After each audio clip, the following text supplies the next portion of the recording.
अगर आप tax salaried person हैं, एक लाख कट कर दिए। अगर आपसे मैं दोबारा बोलूं? भाई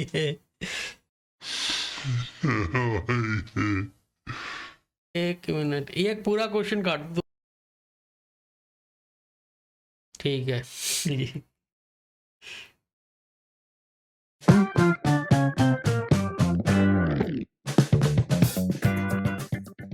नमस्कार दोस्तों, स्वागत है आपका एक्सपर्ट इनसाइट्स विद अमित में, जहां होती हैं बातें अनुभव, ज्ञान और पैशन की। आज का यह एपिसोड सिर्फ एक इंटरव्यू नहीं है, यह है एक टैक्स अलर्ट। आज हमारे साथ एक बार फिर हैं सीए अर्चना वर्मा जी, अपने 30 सालों के अनुभव के साथ, जो बता रही हैं वो टैक्स की गलतियां जो आप लोग अनजाने में कर देते हैं, जिनसे बचा जाना चाहिए, ताकि आप तनाव, जुर्माने और बेवजह परेशानियों से बच सकें। अगर आप सैलरीड पर्सन हैं, फ्रीलांसर हैं या हैं बिजनेस ओनर, तो यह एपिसोड आपके लिए है। इसे अंत तक जरूर देखिए और जानिए कौन सी टैक्स मिस्टेक आम है, new regime versus old regime में से किसे चुना जाना चाहिए, कैसे रखें अपने रिकॉर्ड्स और अपनी टैक्स प्लानिंग को एकदम मजबूत। Let's dive into biggest tax mistakes we Indians do, सिर्फ एक्सपर्ट इनसाइट्स विद अमित पर। अर्चना जी, स्वागत है आपका। थैंक यू अमित जी, आपने दोबारा से अपने एपिसोड में बुलाने का। जो पहला एपिसोड था, काफी अच्छा हमें रिस्पॉन्स मिला था, थैंक यू। लोगों ने अप्रिशिएट किया था। अब उससे मुझे प्रोत्साहन मिला कि फिर दोबारा आपको बुलाया जाए। Thank you. इस बार आपसे टैक्स से रिलेटेड सारी बातें होंगी। ठीक है। ठीक है। ठीक है। अब मेरा पहला क्वेश्चन आ रहा है, भारतीय लोग, हम लोग जो हैं, कौन सी टैक्स से रिलेटेड गलतियां बार बार करते हैं? जनरली जो लोग है ना, एक तो पूरी इन्फॉर्मेशन डिस्क्लोज नहीं करते इनकम टैक्स रिटर्न फाइल करते हुए, कुछ इनकम छोड़ देते हैं। और जब इन्वेस्टमेंट करते हैं तो जैसे किसी ने बोला कि ये टैक्स सेविंग की इन्वेस्टमेंट है, ये टैक्सेबल है या नहीं है, इसके बारे में ध्यान नहीं देते और सेविंग कर देते हैं। लेकिन बाद में जब उसकी इनकम आती है तो वो पता चलता है टैक्सेबल है, जबकि उनको बताई जाती है कि ये टैक्स फ्री है। तो हरी में करते हैं, क्योंकि वो लास्ट मोमेंट पर करते हैं, तो ये सब चीजें हरी में होती हैं। और थोड़ा सा ध्यान करें तो इन चीजों से बचा जा सकता है। क्या यही रीजन होता है, या कुछ ये भी हो सकता है कुछ छुपाना चाहते हो, बचाना चाहते हो? नहीं, जो जो जो इंडिविजुअल है, जो आईटीआर फाइल करते हैं, वो उनको वो इतने दूसरे कामों में बिजी होते हैं, वो भूल जाते हैं चीजों को। और उनको आते ही लास्ट टाइम पे ध्यान है कि हमें ये सब करना है, अब रिटर्न का टाइम आ गया है या अब इन्वेस्टमेंट का टाइम आ गया है। लेकिन इसके लिए भी गवर्नमेंट ने अब काफी अच्छी चीजें निकाल दी हैं, जिससे कि आप अपने इनकम को मैच कर लो। अगर आप भूल गए हो तो उसमें एआईएस वगैरह पोर्टल पे दिख ही जाता है कि कौन सी इनकम आपने शो नहीं करी, तो उसको मैच कर लो। तो ऐसे में आप पे क्या क्या चैलेंजेस आते हैं? चैलेंजेस ये आते हैं, उनको इन्फॉर्मेशन, जब से ये ऑनलाइन हुआ है ना सारी चीजें, तो लोग अपना फाइल नहीं बनाते प्रॉपरली, डिजिटली भी नहीं बनाते और ना ही फिजिकल बनाते, जिससे कि वो यही ढूंढते रहते हैं, वो हमारी फिगर कहाँ चली गई, वो डॉक्यूमेंट्स कहाँ चले गए। जी। ये सबसे बड़ी, क्योंकि वो हम बीच वाले ट्रांजिशन पीरियड में हैं, तो ट्रांजिशन पीरियड में ना तो वो फिजिकल मेंटेन करते और ना ही डिजिटली। अब इससे रिलेटेड एक सवाल और आता है दिमाग में कि ये जो पढ़े लिखे लोग, जिसे हम प्रोफेशनल्स कहते हैं, क्या ये भी हाँ, टैक्स मिस्टेक करते हैं? तो करते हैं तो कौन सी करते हैं ये? ये नॉर्मली ये जो एजुकेटेड प्रोफेशनल हैं, ये सॉफ्टवेयर पे ज्यादा रिलाई करते हैं। लेकिन सॉफ्टवेयर भी तो वही बताएगा ना जो हम फीड करेंगे। अगर हमने ही गलत फीड कर दिया तो सॉफ्टवेयर उसका आंसर भी गलत देगा। तो एक बार वो कहते हैं कि अब सॉफ्टवेयर में ये निकल के आ रहा है तो ठीक ही होगा। लेकिन उसको फीड करने वाले तो हम इंडिविजुअल या ह्यूमन बीइंग है, जो मिस्टेक करते हैं। तो गार्बेज इन गार्बेज आउट हो जाता है। वो उसको क्रॉस चेक नहीं करते। कई बार क्या होता है कि इंडिविजुअल भी लास्ट टाइम पर आते हैं, तो उनको टाइम ही नहीं होता ये सब चेक करने का। तो आप जैसे चार्टर्ड अकाउंटेंट, ये भी मिस्टेक करते हैं? हाँ, होती है। लास्ट मोमेंट पे कोई आया 11th आवर में, तो सारी चीज़ चेक नहीं कर सकते ना। रिटर्न फाइल करनी है, नहीं तो पेनल्टी लगेगी। तो फिर ऐसे ही करनी पड़ती है, फिर बाद में चाहे रिवाइज़ करें, जब पता चलता है तो रिवाइज़ भी करते हैं। यानी प्रोफेशनल्स और नॉन प्रोफेशनल्स के बीच में कोई खास डिफरेंस नहीं है जब इनकम टैक्स रिटर्न की बात आ रही है भी सबकी एक जैसी नहीं, सेम ऐसा है? नहीं है। जो प्रोफेशनल भी गलत तब करते हैं जब जो नॉन प्रोफेशनल है वो उनको इन्फॉर्मेशन टाइमली नहीं देते। लेकिन रिटर्न फाइल करनी है तो हम कहीं ना कहीं जुगाड़ करके कई बार फाइल कर देते हैं कि अभी तो कर दो, अब बाद में रिवाइज कर बाद देंगे। में रिवाइज कर देंगे। तो आप क्या एडवाइस देना चाहेंगी ऐसे में? कि टाइमली आओ। अगर गवर्नमेंट ने कोई डेडलाइन दी है तो इसका मतलब नहीं है कि आप उसी दिन आओ, आप 1 महीने पहले आ जाओ। गुड। ये सैलरीड पर्सन है, ये आईटीआर भरते हुए क्या गलती करते हैं? सैलरीड पर्सन देखो, अगर वो खुद फाइल कर रहे हैं हम्म। तो वो जो फॉर्म 16 आता है बस उसी से फाइल कर देते हैं, जिससे कि उनकी अदर इनकम उसमें नहीं शो होती। और फॉर्म 16 भी वही जनरेट होता है जो वो खुद बताते हैं, जो इनको हम्म। सैलरी मिल रही है और जो उन्हें बनाने वाले हैं। नॉर्मली वो वहाँ पर एचआर पर्सन होते हैं। हम्म। एचआर पर्सन को इनकम टैक्स का इतना ज्यादा नॉलेज नहीं होती। तो जो उन्होंने फीड कर दिया वो उन्होंने फाइल कर दिया। अब तो अच्छा, अगर कोई अलर्ट भी आता है ना फाइल करते हुए, अगर वो खुद फाइल कर रहे हैं, अगर वो अलर्ट आता है तो वो इसको इग्नोर कर देते हैं। ऐसे केस भी आते हैं, अलर्ट आता है तब भी वो फाइल कर देते हैं। उसके बाद फिर पेनल्टी लगती है, इंटरेस्ट लगता है, सब लगता है। फिर कहते हैं हमने तो ठीक फाइल करी थी। अच्छा, तो ये कॉमन है या गलतियां कॉमन कॉमन है है? ये, सैलरीड पर्सन के साथ तो बहुत कॉमन है। क्योंकि वो कहते हैं कि रिटर्न फाइल करने के लिए हम पैसे क्यों दें? एक फॉर्म 16 है ऑटोमेटिक, क्योंकि आधी से ज्यादा इन्फॉर्मेशन तो पोर्टल ही फिल कर देता है सॉफ्टवेयर में। सही बात है। तो हमें क्या करना है पैसे देके? तो कितना नॉर्मली खर्चा आ जाता है? आपने जनरली किसी के पास जाए और एक इंडिविजुअल रिटर्न सैलरीड पर्सन के क्या खर्चा आ जाता है उसको? आजकल के हिसाब से तो 2-2,500 तक है, मतलब मिनिमम है ये। जैसे-जैसे आपकी इनकम है, क्योंकि आजकल सैलरीड पर्सन है वो म्यूचुअल फंड में भी इन्वेस्ट करते हैं। ऐसा नहीं है कि सिर्फ उनकी सैलरी होती है। एफडी भी बनाते हैं, उसका इंटरेस्ट भूल जाएँगे। अगर एचआरए क्लेम करा है वो भूल जाएँगे, मतलब गलत क्लेम कर लेंगे। गलत क्लेम मतलब? गलत क्लेम क्लेम ऐसे कि एचआर आपने कर दिया, अब तो इन्फॉर्मेशन जाती है ना कि आपने कौन सी, सबकी डिटेल जाती है, लैंडलॉर्ड कौन है। हम्म। अब लैंडलॉर्ड उन्होंने लिख दिया, वहाँ पे वो रिटर्न ही नहीं फाइल कर रहा कि ये रेंटल इनकम हमारे पास आ रही है। फिर उसको नोटिस आता है, तो नोटिस किसको आता है? ओनर को? ओनर को आता है।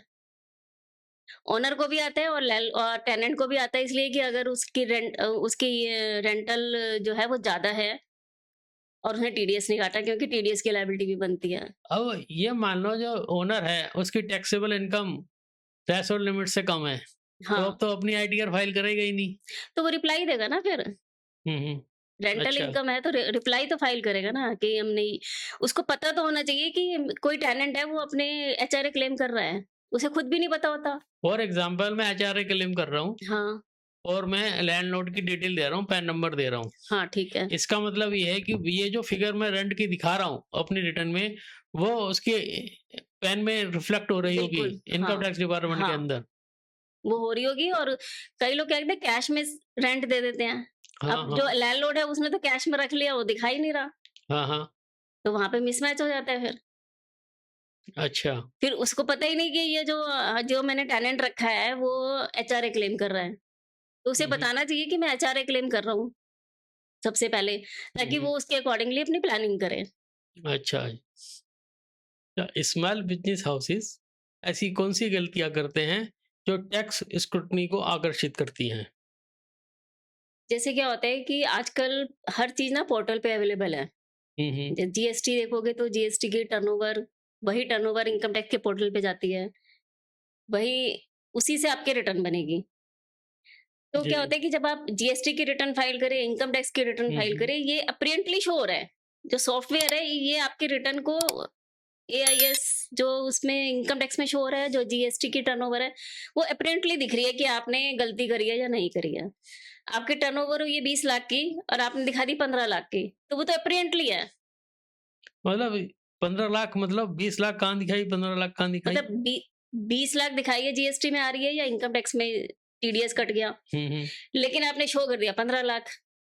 हुँ, हुँ। क्योंकि जो स्मॉल बिजनेस होते हैं ना वगैरह, 5 लाख तो हमारा अप्रैल में आया, मई में आया, वो हमारी इस साल की तो है ही नहीं टर्नओवर। ठीक है। लेकिन इनकम वहाँ इनकम टैक्स में तो ऐसा नहीं होता ना। जीएसटी में तो आपने मार्च में बिल काट के जमा करा दिया, हुँ, हुँ। फाइल कर दी रिटर्न, ठीक तो है। वो तो मार्च की रिटर्न हो गई। और 20 जो आपका इनकम टैक्स है वहाँ पे टीडीएस भी आपका मार्च में कट गया, हुँ, हुँ। लेकिन आपके पैसे तो कब आए? वो आपके अगले पैसे साल आए है। आपके नेक्स्ट मंथ में या उससे भी नेक्स्ट मंथ में। तो कहते हैं ये तो मेरे अगले साल की इनकम है, इस साल की इनकम ही नहीं है। तो ये जो अपरेंटली मिस्टेक होती है ना, जो बिल्कुल जो सॉफ्टवेयर ही डिटेक्ट कर लेता है, उसमें अभी आपका अंदर कोई बिल भी नहीं देख रहा, कुछ भी नहीं देख रहा। वो अपरेंटली देख रहा है कि आपका इतनी इनकम आई है और आपने इतनी रिटर्न फाइल करी है। उसका जो डिफरेंस है वो एकदम नोटिस आ जाएगा। इसमें कुछ ऐसा भी है कि इतना डिफरेंस होगा तो नोटिस नहीं, आएगा? नहीं। ऐसा नहीं है। आपका कितना भी डिफरेंस हो वो इमीडिएट नोटिस आएगा। जब आप रिटर्न फाइल करोगे तो उस टाइम भी अलर्ट आएगा कि आपका डिफरेंस है। क्या तो आप फाइल करना चाहते हो? पोर्टल शो कर देता है हाँ, या पोर्टल शो सॉफ्टवेयर शो करता है। कर? पोर्टल भी शो करता है। अच्छा, तो मतलब अगर जीएसटी में रिटर्न जो जीएसटी में जो मैंने रिटर्न दिखाई है, हुँ, अपनी सील दिखाई है, और इनकम टैक्स की रिटर्न में जो सील दिखाई है, इनमें हाँ, डिफरेंस है, तो पोर्टल बता देगा इनकम हाँ, टैक्स का कि भैया ये डिफरेंस आ रहा है। आ रहा है। गुड। क्या ये फ्रीलांसर टैक्स रिस्पॉन्सिबिलिटी के प्रति जागरूक हैं, अवेयर हैं, इनमें अवेयरनेस है? अभी स्टार्टिंग में तो ये नहीं होते, जब इनको पता चलता है पेनल्टी लगनी शुरू हो रही है, इंटरेस्ट लगना है, तब ये देखते हैं, क्योंकि ये स्टार्टिंग में तो अपने बिज़नेस में लगे रहते हैं कि हमें अपना बिज़नेस करना है, बिज़नेस करना है। अब किसी कहीं इतना कई बार इतनी उनकी इनकम हो जाती है, रिसीट हो जाती है कि वो टीडीएस की लायबिलिटी में आ जाते हैं, जीएसटी के उसमें परव्यू में चले जाते हैं, लेकिन वो ध्यान नहीं देते हैं। तो ऐसा केस है आपके पास कोई? हाँ, आते हैं केस। नॉर्मली केस आते हैं, वो ध्यान ही नहीं करते कि हमारी इतनी इनकम हो गई है।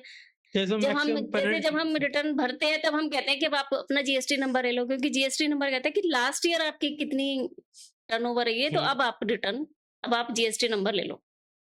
तो क्या हैवी पेनल्टी देनी पड़ जाती है कई बार इनको, फ्रीलांसर्स को? नोटिस नहीं, ऐसे हैवी पेनल्टी तो नहीं। वो क्या होता है, रिटर्न तो फाइल करेंगे ना, वो किसी ना किसी से कंसल्ट में तो रहते ही हैं। हुँ, हुँ, सीए से कंसल्ट में रहते हैं या अपने आप हुँ, भी फाइल करेंगे, तो आजकल इतना सोशल मीडिया है तो इतना तो सबको पता ही होता है। जी। जो बिज़नेस कर रहा है उसको इतनी नॉलेज तो है कि मुझे कब सीए से कंसल्ट करना है। वो ना करें वो अलग बात है, भूल जाते हैं। आप कोई एग्ज़ाम्पल देके समझा सकते हैं किसी ने टैक्स मिस्टेक करी हो, उसको पेनल्टी अच्छी खासी देनी पड़ी हो? जीएसटी में केस आते हैं, अगर आपने रिकॉर्ड मेंटेन नहीं, जीएसटी नंबर ले लिया हुँ, हुँ, और बिज़नेस प्लेस ऑफ बिज़नेस पे आपका रिकॉर्ड नहीं मिला, वो इंस्पेक्शन के लिए आए, हुँ, तो हुँ। 35,000 की पेनल्टी होती है। और काफ़ी एक एक केस था जिसमें 5 लाख की पेनल्टी उनको non maintenance of books of accounts में पे करनी पड़ी थी। 5 लाख की पेनल्टी? कई 2-3 साल हो जाते हैं ना, क्योंकि अब केस तो अब आने शुरू हुए हैं। जीएसटी आया था 2017 में, हुँ, हुँ, 4 साल के बाद केस आने शुरू हो गए हैं। हुँ, हुँ। तो वो कई बार मेंटेन ही नहीं करते कि ठीक है चल रहा है, अभी अभी हमें क्या पता।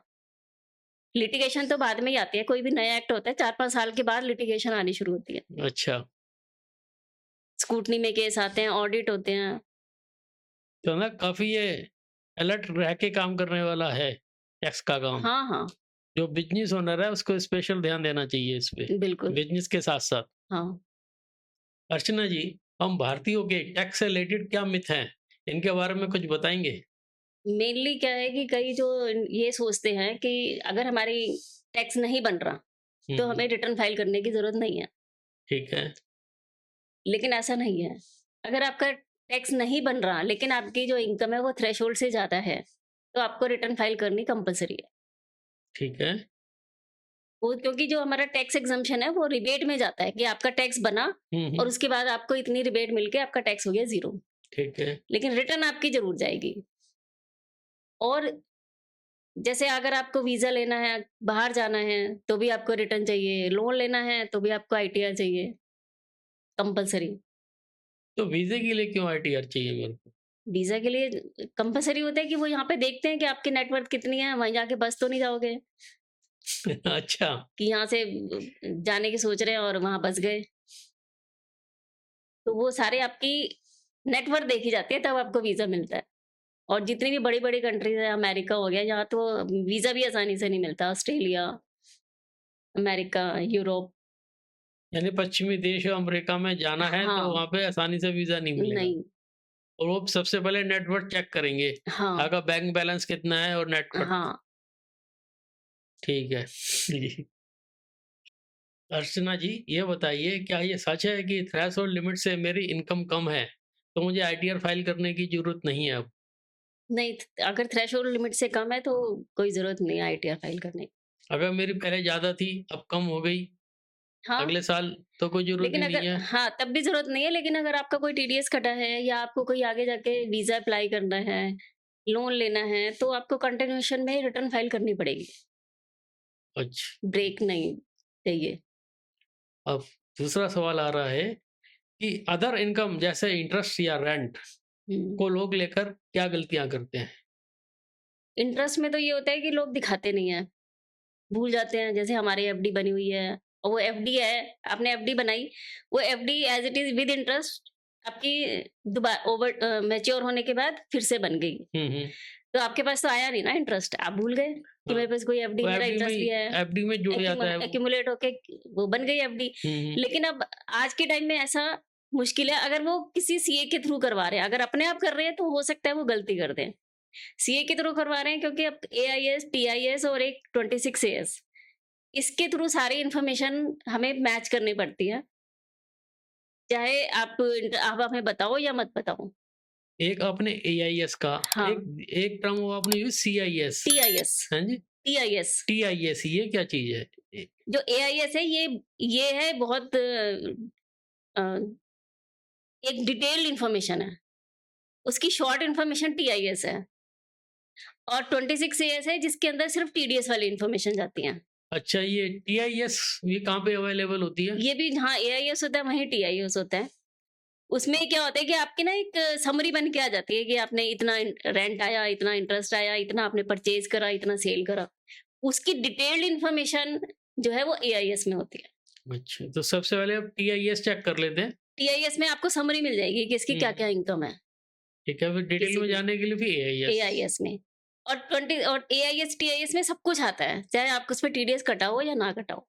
आपने बैंक से रिलेटेड जितनी भी हुँ, ट्रांज़ैक्शन की है, बैंक से रिलेटेड ट्रांज़ैक्शन करी है या कोई प्रॉपर्टी परचेज़ करी है हुँ, या फिर आपने कोई शेयर्स या म्यूचुअल फंड में इन्वेस्ट करा है, तो वो सारी इन्फॉर्मेशन वहाँ आ जाती है, चाहे उस पे टैक्स बने या ना बने, वो एक अलग मैटर है। लेकिन इन्फॉर्मेशन सारी आ जाती है। और रेंट से रिलेटेड क्या गलतियाँ करते हैं लोग? रेंट से रिलेटेड मैंने जैसे पहले भी बताया था कि एक जो लैंडलॉर्ड है, हुँ, हुँ, उसने उसने रेंट टेनेंट को तो दे दिया, टेनेंट ने उसका एचआरए क्लेम कर लिया रेंट का, लेकिन उसने अपनी इनकम में नहीं दिखाया। हुँ, हुँ। तो वो अपना रेंटल इनकम तो दिखा नहीं रहा, लेकिन दूसरे ने उसका एचआरए क्लेम कर रखा है उस रेंट का, तो वो दिखाते ही नहीं है। तो ये भी एक गलती है कि रेंट को शो ही नहीं करना, आपकी प्रॉपर्टी है तब भी शो नहीं करना, बताना ही नहीं है। तो हमें शो करना ज़रूरी है। हाँ, अगर उसकी टैक्सेबल इनकम नहीं बन रही तो भी वो अपनी रेंट की इनकम वो तो आईटीआर फाइल करके शो करे। बिल्कुल शो करे। तो मतलब जिससे वो नोटिस वगैरह से हाँ, बच फिर नहीं तो वो जाएगा। नोटिस आता है कि आपकी इतनी रेंटल इनकम आ रही है, क्योंकि एचआरए क्लेम हुआ है, दूसरे हुँ, वो टेनेंट ने करा है। तो उस पैन वगैरह वो सारा चला गया, उसकी इन्फॉर्मेशन में चला गया कि आपका रेंट इतना आ रहा है। हुँ, हुँ। तो फिर वो क्वेश्चन पूछेंगे कि आपने टैक्स रिटर्न क्यों नहीं फाइल करी? File your tax return, notice आ जाएगा। तो उसको जवाब देना पड़ेगा। हाँ, या तो वो जवाब दे कि मेरी इतनी इनकम ही नहीं है, हुँ, हुँ। और या फिर अपने रिटर्न फाइल करे। तो इसमें से कुछ पेनल्टी भी लगेगी तब? हाँ, अगर अबव द लिमिट हो गया, टाइम हो गया, तो इंटरेस्ट भी लगेगा, पेनल्टी भी लगेगी, लेट फाइलिंग की लगेगी। अगर उसने रिटर्न नहीं फाइल करी और नोटिस आया है, फिर तो वो लेट फाइलिंग हो गई। हुँ, हुँ। और अगर टैक्स बनता है और टैक्स नहीं जमा कराया, तो टैक्स भी देना पड़ेगा प्लस इंटरेस्ट देना पड़ेगा। नहीं, इसमें एक चीज़ है जैसे मेरी टैक्सेबल इनकम नहीं बन रही, हाँ। नोटिस आ गया कि आपकी रेंटल इनकम है, आपने शो नहीं करी है। हुँ। तो मैं कहता हूँ मेरी टैक्सेबल इनकम नहीं है और मैं आईटीआर चलो भी कौन झंझट में पड़ा है, आईटीआर फाइल कर दो, मैं करवा देता हूँ। ठीक है। उस केस में भी मुझे पेनल्टी लगेगी? नहीं, अगर थ्रेशोल्ड से नीचे है फिर तो नहीं लगेगी। थ्रेशोल्ड से ऊपर पहुँच गई, हुँ, हुँ। तो आपको रिटर्न फाइल करना कंपल्सरी है। तो तब लेट फाइलिंग की तब लगेगी, लेट फाइलिंग भी लगेगी, अगर टैक्स बनता है तो। अदरवाइज़ नहीं लगेगी फाइलिंग करने हाँ, पे। फिर तो आपको उसका रिप्लाई देना पड़ेगा पोर्टल ठीक। पे कि हमारी इतनी इनकम थ्रेशोल्ड लिमिट से कम है, तो इसलिए रिटर्न। अब एक इंटरेस्टिंग क्वेश्चन आ रहा है, लास्ट मिनट्स टैक्स प्लानिंग क्यों रिस्की है? लास्ट मिनट तो ये है कि वो उसको एनालाइज़ नहीं करेगा ना, टैक्स प्लानिंग कैसे करेगा? कोई आया कि अच्छा इसमें इन्वेस्ट कर दो, अब आया आपने, क्योंकि 31 मार्च तक टैक्स प्लानिंग करनी है हुँ, हुँ। या इन्वेस्टमेंट करनी है क्योंकि हमें टैक्स सेव करना है, अगर वो ओल्ड रिजीम में जा रहा है। हुँ, हुँ। न्यू रिजीम में तो जरूरत ही नहीं है किसी चीज की। ओल्ड रिजीम में जा रहा है तो उसे एटीसी में इन्वेस्ट करना है, कोई पॉलिसी लेनी है या एफडी बनानी है 5 इयर्स की, टैक्स सेविंग एफडी बनानी है। तो वो जब तक 3-4 चीजों की ऑप्शन को एनालाइज नहीं करेगा तो कैसे प्लान करेगा? नहीं, कोई आपके पास आता है कि मेरी इतनी इनकम है, सपोज़ मेरी 25 लाख की इनकम है, ये मेरी डिटेल है, अब हम्म। बताओ क्या करना है? मान लो 28 तारीख को आ जाता है, अभी टाइम है, मैं कर दूँगा इन्वेस्टमेंट। ये तो इन्वेस्टमेंट कर, तो वो कैसे एनालाइज करेगा? नहीं, वो आपके पास आ रहा है, वो बता रहा है जी मेरी ये इनकम है, हम्म। अब बताइए मुझे टैक्स सेविंग के लिए क्या करना है? मैं कर देता हूँ, अभी 2 दिन है। हाँ, नहीं हमने तो बता दिया। हम तो बता देंगे, 2-3 ऑप्शन बता देंगे कि चलो इन इन ऑप्शन में हमने अपना बेस्ट दे दिया। हुँ, हुँ। वो सैटिस्फाई हो जाएगा हमारे से। वो भी तो 2 लोगों से पूछेगा, वो पूछ ही नहीं पाएगा लास्ट मोमेंट पे। हमने अपना मतलब कि जो जो टैक्स सेवर है, जो जो इन्वेस्टर है, हुँ, हुँ। जो करवा रहा है उसे एजेंट है, वो अपने अपना बेनिफिट देख रहा हो। जब अपना बेनिफिट देखेगा तो वो कैसे कराएगा? समझ में नहीं आई बट टैक्स सेवर एजेंट की क्या बात है? वो तो जिसकी इनकम टैक्स की रिटर्न है वो आपके पास नहीं, आया वो तो है। मेरे मेरे पास आया ना। ये ओल्ड रिजीम और न्यू रिजीम इनमें से हमें कौन-सा लेना चाहिए? अगर आप जो अभी प्रीवियस फाइनेंशियल ईयर गया है 24-25, उसके लिए तो डिपेंड है कि आपकी डिडक्शन कितनी है, कितनी आपने सेविंग कर रखी है, या आपका कोई होम लोन चल रहा है। और क्योंकि होम लोन में जो इंटरेस्ट है ना, उसकी डिडक्शन अलग से मिल जाती है, तो उसमें जिसमें भी कम टैक्स बने उसमें जा सकते हैं। ये लेकिन ये सब डिपेंड करता है कि आपकी क्या सिचुएशन है, आपने क्या क्या इन्वेस्ट कर रखा है और क्या क्या होम लोन वगैरह है या नहीं। तब उसको कंपेयर करके तब हम डिसाइड करते हैं कि कौन से में जाएं। जो करंट फाइनेंशियल ईयर है, हाँ, इसमें क्या होना चाहिए? करंट फाइनेंशियल ईयर है, इसके अंदर अभी तक जो जो बेनिफिट है वो न्यू रिजीम में जाता है, क्योंकि ओल्ड रिजीम चेंज नहीं हुआ। ओल्ड रिजीम में वही सब है। तो इस पे भी जब दोनों को कंपेयर करेंगे तब पता चलेगा, लेकिन जैसे दिखता है तो फिर न्यू रिजीम ही बेटर दिख रहा है, वजह? क्योंकि इसमें एकदम थ्रेशोल्ड लिमिट 12 लाख कर दी। थ्रेशोल्ड लिमिट तो उतनी है, लेकिन मतलब 12 लाख तक अगर सैलरीड पर्सन है तो 12,75 हुँ, हुँ। Plus NPS 50,000। ये आपका 13,25,000 हो गए। 13,25,000 तक कोई आपको टैक्स नहीं लगेगा, और आपने एनपीएस में इन्वेस्टमेंट कर रखी है तो। और नहीं भी कर रखी तो 12,75 तो है ही। अगर कोई बिज़नेस पर्सन है, वो अपनी इंडिविजुअल रिटर्न भर रहा है, हम्म। तो उसको भी 12 लाख तक का रिटर्न उसको 12 लाख, 12,75 नहीं, उसकी 12 लाख 12 लाख है, प्लस एनपीएस में कोई इन्वेस्टमेंट कर रखे है तो तो उसको 75,000 की स्टैंडर्ड डिडक्शन नहीं नहीं। मिलेगी। स्टैंडर्डाइजेशन सिर्फ सैलरीड पर्सन के लिए। अब इसमें एक सवाल और आता है, जैसे एक सैलरीड पर्सन है, उसकी ट्यूशन इनकम आ रही है, तो हम्म। इसको हम अदर सोर्स में लेंगे, हाँ, तो जब उसकी टैक्स कंप्यूट करेंगे उसको, तो उसपे 75,000 की स्टैंडर्ड डिडक्शन लागू होगी नहीं होगी उस तो इनकम सैलरी पे? के ऊपर होगी। अगर उसकी सैलरी इनकम है तो 2 काम कर रहा है वो, एक सैलरी भी है और ट्यूशन इनकम भी है। हुँ, हुँ। तो सैलरी पे तो मिलेगी 75,000। और उस पे नहीं मिलेगी, वो तो अदर इनकम है या बिजनेस इनकम है, या उस पे नहीं देंगे? उस पे नहीं मिलेगी। तो कंबाइन करके देखेंगे कि 12 लाख कितनी इनकम हो गई है, हाँ, और उसमें एक मिनट, इसको आप थोड़ा और एलैबोरेट कर सकते हैं? इसमें ये है कि अगर आपकी सैलरी इनकम मान लो 10 लाख है, हुँ, हुँ। उस पे आप पे 75,000 आपको डिडक्शन मिल जाएगी, स्टैंडर्ड डिडक्शन। तो 9,25,000 ये आपकी सैलरी इनकम होगी टैक्सेबल। अब आपने ट्यूशन इनकम से 2 लाख और जनरेट करे, तो 9 और 2 लाख, 9 और 2 11, 11,25,000 हो गए। 11,25,000 तो आपका फिर टैक्स फ्री हो गया ना न्यू रिजीम के अंदर, करंट फाइनेंशियल ईयर के। और अगर आपने एनपीएस में भी इन्वेस्टमेंट कर रखी है तो 50,000 वो भी। नहीं, अगर आपको जरूरत ही नहीं है, नहीं कर रखी, तो आपका जो 11,25,000 है वो आपका टैक्स फ्री है। इसको थोड़ा और डीप डाउन जाते हैं। एक की 12 लाख रुपए सैलरी है। हम्म। सपोज़ मानते हैं 12,75,000 की ही सैलरी है उसकी, ठीक है। या 13 लाख मान लेते हैं सैलरी। तो उसको 75,000 की स्टैंडर्ड डिडक्शन मिलेगी, हाँ, 13 लाख पे 12 लाख, तो 25,000 रुपए टैक्सेबल इनकम हो गई, अगर उसने एनपीएस में कोई इन्वेस्टमेंट नहीं कर ऐसा रखी नहीं है। है। 12 लाख तक टैक्स फ्री है, लेकिन उसके बाद हो जाती है तो आपकी जो टैक्स कैलकुलेशन है वो बैक से चलेगी। अच्छा, ऐसा नहीं होता। फिर आपको एनपीएस में इन्वेस्ट करके 12 से नीचे लानी पड़ेगी। तो काफ़ी काफ़ी कॉम्प्लिकेटेड है ये चीज़। हाँ, मतलब 12 लाख का मतलब 12 लाख है। 75,000 प्लस हो गई, एनपीएस हो गया। उसके बाद अगर आपकी इनकम बढ़ती है, तो आपकी टैक्स कैलकुलेशन तो फिर पुरानी शुरू हो जाएगी ना। 12 लाख के बाद ये नहीं है कि 12 लाख 10,000 हो गई, तो आपको सिर्फ 10,000 पे टैक्स देना है। फिर अच्छा, आपकी 12 लाख 10,000 इनकम काउंट होगी। अच्छा ये बताइए न्यू रेज़्यूम में थ्रेशोल्ड लिमिट क्या है? ओल्ड में तो 3 लाख ही है न्यू रिजिम टैक्स में के 4 लिए, लाख है। 4 लाख है। तो 4 लाख के बाद जो 4 लाख लेवल फिर आपको 4 लाख से लेके 12 लाख 10,000 तक जो भी टैक्स स्लैब है, उसके आपको टैक्स पे करना पड़ेगा। वेरी गुड मतलब हमें सीए की हेल्प लेनी ही पड़ेगी। हुँ, हुँ, और क्या? अच्छा अच्छी बात। अर्चना जी, ये बताइए ऐसी कौन-सी टैक्स हैबिट्स हैं, जिनसे टैक्स प्लानिंग में मदद मिलती है? एक तो इंडिविजुअल को अपना क्वार्टरली रिव्यू करना चाहिए कि उनकी कितनी इनकम हो रही है। और हमारे गवर्नमेंट की तरफ से भी एडवांस टैक्स है, वो क्वार्टरली फाइल होता है, डिपॉजिट होता है। वो इसीलिए होता है कि आपकी अगर कोई आपने बिग ट्रांजैक्शन करी है, तो उसका एडवांस टैक्स करो, या आप एडवांस टैक्स की कैटेगरी में आते हो, आपका टैक्स ज़्यादा है, तो आपको एडवांस टैक्स पे करना होता है क्वार्टरली। और अगर आपने कोई बिग ट्रांजैक्शन करी है, मान लो कोई आपने सेल परचेज शेयर्स का करा है, कोई प्रॉपर्टी सेल परचेज करी है, या कोई भी आपने बड़ी ट्रांजैक्शन करी है, तो उस पे हमारा टैक्स इफेक्ट होता है।